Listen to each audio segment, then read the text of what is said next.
Hey, I'm back, and today I thought I'd go over a way to make pulses or plucks using MWobbler. So I recently got, the M Total bundle, and I think people are wondering, like, why are you doing so many Melder production videos? And one of the reasons is I have lots of new plugins, so I was like, let me check these out. And there's lots of things that even I didn't know they could do, and I've been, thinking about interesting things that can be done with them. So I was on a message board last week, and people were talking about like how to make pulses and all sorts of things, like for like cinematic sound design and things like that. And of course you can just do it in a synthesizer, which is probably the easiest way, but I actually found that using MWobbler might actually be faster. So when I first saw this, I thought like, oh, this is just kind of like a dubstep thing, and it's just, you just make like a wop wop wop, which is cool, but how often are you going to use that unless you're oftentimes producing dubstep? So it was cool, but I thought, it's not really my thing. I wouldn't use it all the time. But actually, this can do lots of other things that have nothing to do with dubstep. So if you look in the active presets here, it has one for like plucker. If I go there, actually let me reload it. There we go. And this will actually just do a pluck sound for you. I'll let you hear this. I just used a quick synth sound from Empower Synth. It's a saw stacked on top of a square 1 octave lower. Oh, that's not good. Here we go. Basic sound. It's not that great sounding, actually. I didn't do any processing of it, just as it is. But if I undo the bypass, it'll turn it into like a pluck sequence, so you can hear it here.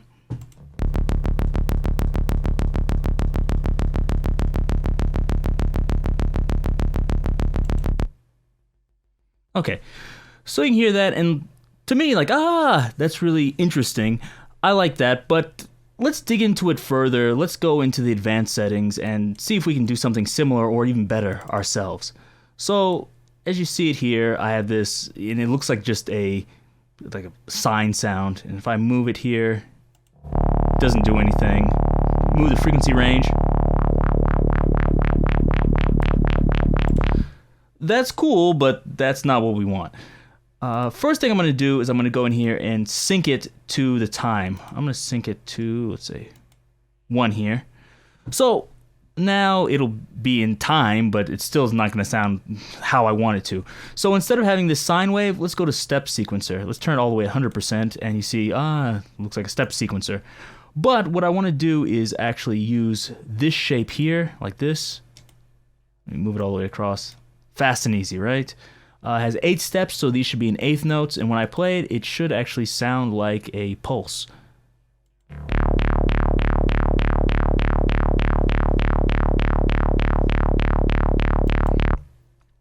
Okay, and if you think like, the top is a little bit too rough, you can use the smoothness to try to calm that a little bit.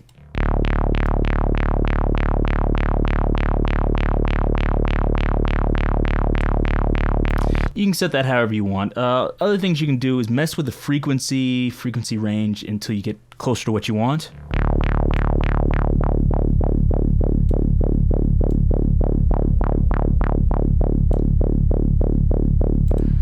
The frequency range is how high this is, and the frequency is how low it is, basically. Resonance here and resonance range. So this is cool if you want to do that kind of like acid filter thing where the resonance decreases over time. So I'll let you hear that.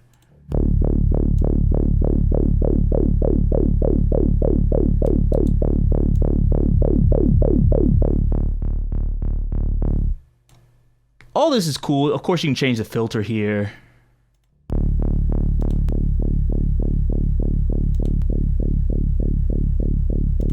I'll leave it at 24. This part is really cool. The trim, this will, I don't know how to, I think it keeps the lower part low just a little bit longer. So basically it just sounds like it kind of, I don't know how to explain it. It compresses it. I'll let you hear it. It's a common sound you've heard though, so here we go.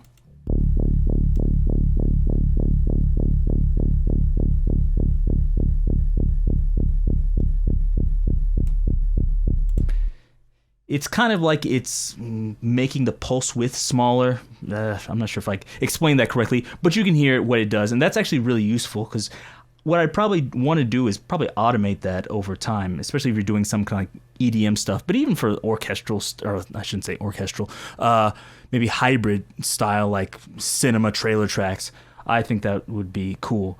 So like I said, I haven't used this really that much, but I think I'm going to start using it in the future. Of course, it has drive. I can turn up the distortion if I want. I'll let you hear that quickly.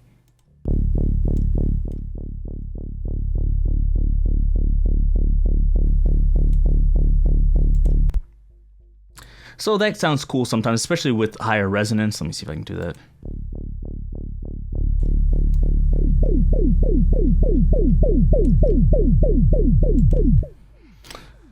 So that's a cool sound sometimes, but I know you're probably thinking like, okay, this sounds okay, but is this really that interesting? Let me show you some other things that might be more interesting. Let's go into here. We have a second one, and I can mess around with this.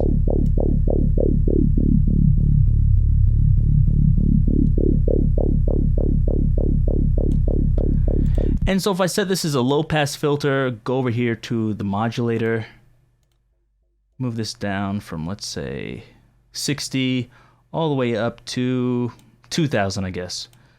Go into here. Now you see it's moving in this strange shape, but that's not what I want. We can change this from an LFO to an envelope. Let's sync it. And let's move the attack higher. I don't know, how far is this? That should be good. So now, over time, it's going to move up and it's going to open like you hear in lots of like typical EDM tracks. Here we go.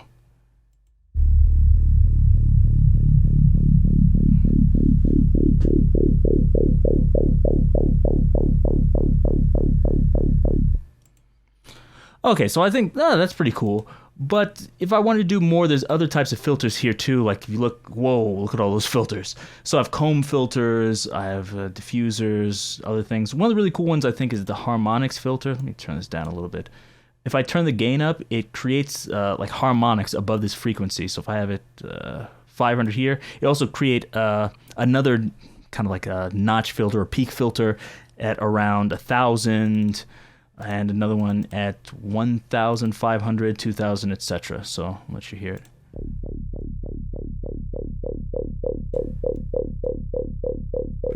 And then if I start moving it,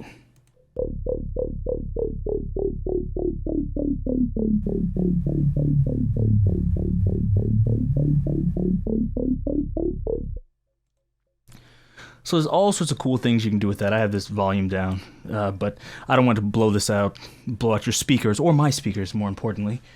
So there's all sorts of cool things we can do with that, but let me turn that off for now.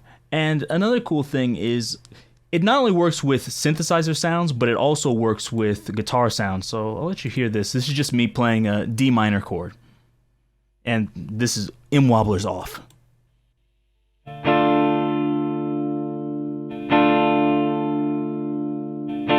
Okay, so you see, it sounds, very boring. But if I turn this on,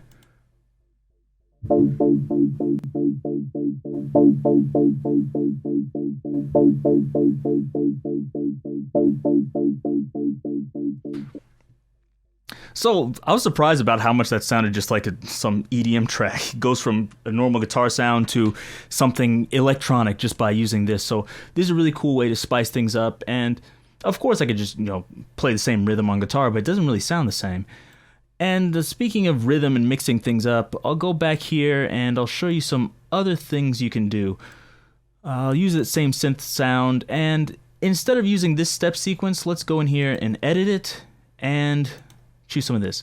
So if you didn't see before, I did a video on Euclidean rhythms, for those that don't know, and Euclidean rhythms are really cool because it creates lots of different like world rhythm sounds or ethnic rhythm sounds very easily. So I put some of them in here, like here's a 3/8 pluck, like 3 notes in, say, 1/8 notes, and there we go. I'm sorry, I'm getting confused here. So you can see the pattern there, it's very easy. Let's play it.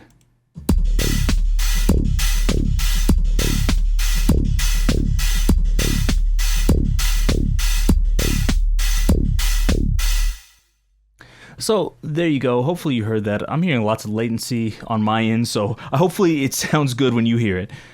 But if you think like, okay, that's cool, but do I have to like change it every single time if I want to, like transpose this rhythm? I guess it's not really transpose it. It's shift it. So if you go in here, we saw before, like phase. If I move the phase, it will actually change things. So let me see if I can loop this, and just this part. I'll play with the drums, and I'll move it in time using this. So here you can choose like if you divide 360 into eighths, it divides it into 45 degrees each. So I'll start with, I guess, 0. Here we go. And then I'll move through different rotations.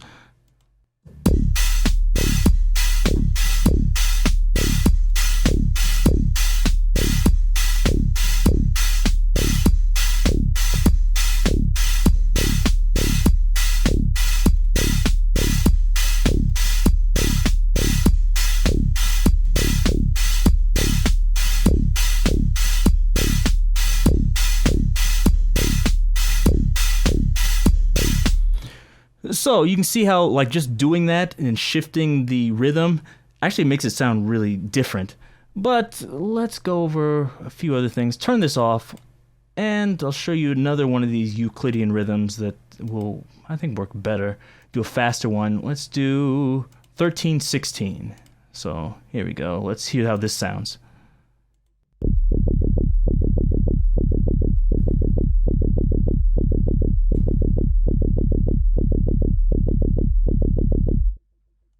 Okay, so that's cool. It's a little bit faster, but there's more things we can do with this.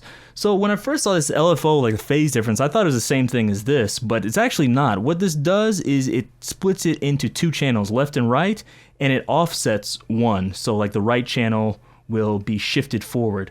So let's try this at, let's say 90 degrees here. So you should hear like ping-ponging back and forth. It's really cool stereo sound. So here we go.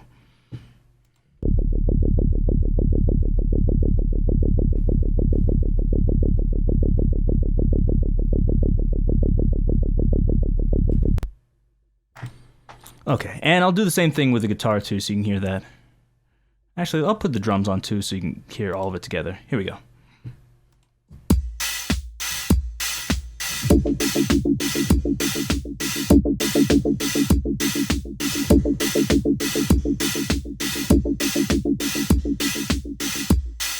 So for me, that's a really cool sound. I really like that. Let me go on here, and I'll go into Power Synth. So one of the cool things about Power Synth is it actually has lots of effects built in, and it has this one built in. So one of the reasons I think lots of people don't use this more or don't make their own pulses is because, oh, well, it takes a long time, but it actually doesn't. So let me show you how fast you can actually make that. So I'll start here, default patch, and I'll show you how fast I can make a pulse like that. Okay, here we go. Go into here, change this to a saw, up the detuning. That's a little bit too far. Oh. A little bit too much. A little bit less. Okay. Go into the FX. MWobbler. Let's see here. Set the follower to 1. Easy. Go back into here. First one, set this to 24. Do a little bit less. Use the step sequencer. Let's try 3/16 pulse or pluck.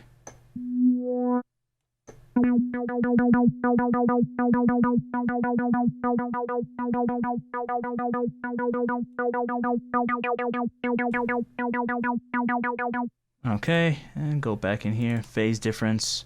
Try 90 degrees.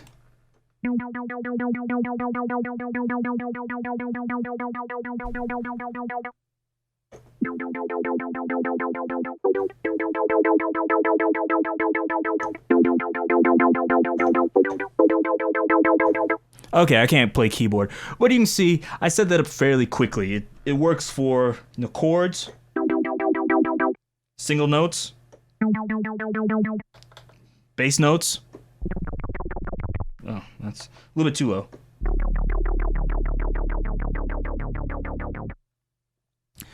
So I think that's really cool, and there's a lot you can do with that. And like I said, I didn't actually. Maybe I'll see if I can do a timer on the post-production, see if I can put one in there. But it doesn't take that long. It's fairly easy to do, and I can do it with any other sound. I just chose this super saw because it's fast. But let's say you don't want to use that. So I really like that Hans Zimmer, was it Dark Zebra? Was it Yuhi, I believe, makes it? I don't know. But anyways, it sounded really cool, and I was like, how can I do some of those sounds? But actually, you can achieve some of them with this. Just use a noise oscillator, here. And once I have that, put it through MWobbler like this.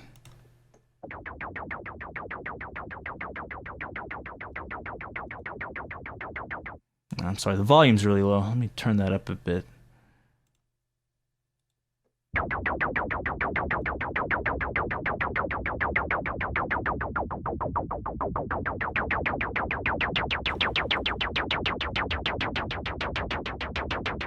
Something like that, and you mess with the trim a little bit and make it sound more percussive.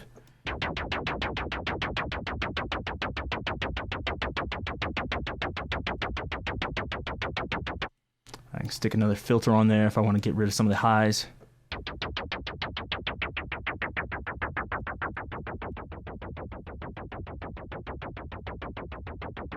And then, of course, put some reverb on there. Let's see, where's my reverb? There we go. Ooh, a little bit small there. There we go. Just pop that out. Where's the one I want? Okay, move this down a bit. And move this there.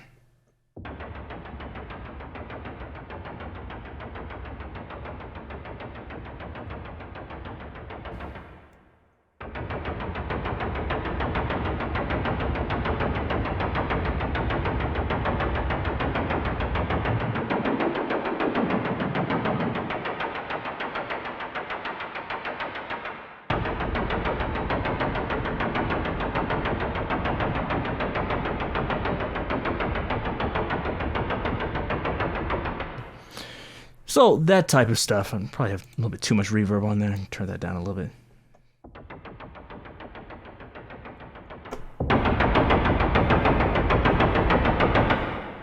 As you can see, there's all sorts of things you can do with that. I could distort that. I could put other things under there. I could use different sounds if I wanted to. So let's say just turn this off and use kind of a what should I use? I'll use comb filter so I can get more of a metallic sound.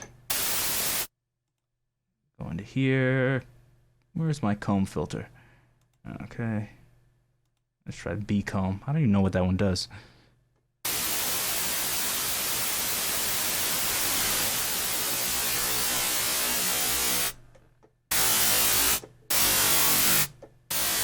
Okay, there we go. So it's a very annoying sound like some of you hear in Transformers.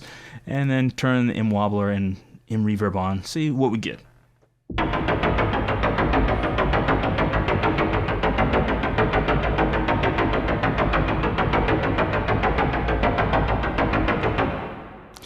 So I think I did a pretty good job. I showed you lots of things you can do with pulses and plucks and all sorts of things here. It's fairly easy to get lots of interesting and unique sounds out of this. Of course you can do like the basic sounds, but just by messing with this phase difference, you create lots of cool stereo effects and effects you probably wouldn't come up with otherwise.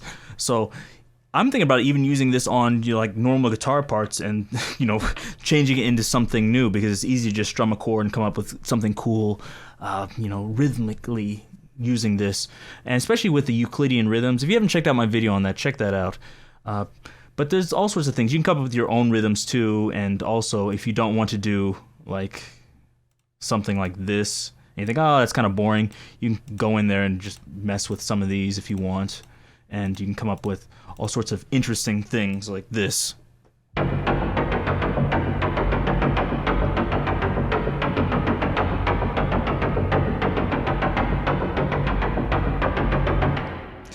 Yeah, so for me, that's really cool, and it's something that, you know, I would think like, oh, how do I come up with this? How do I get, you know, this like cool rhythm? But actually, I just just randomly hit the things in there, so it was easy. You don't have to do very much. So that's it for today. If you have any questions about that, you know, leave them below, and also mess with this yourself. Also, if you want to do something different besides that, you can do it in reverse. So I know lots of the dark zebra stuff, I think, is like reverse stuff, like more like this. So like maybe something more along these lines.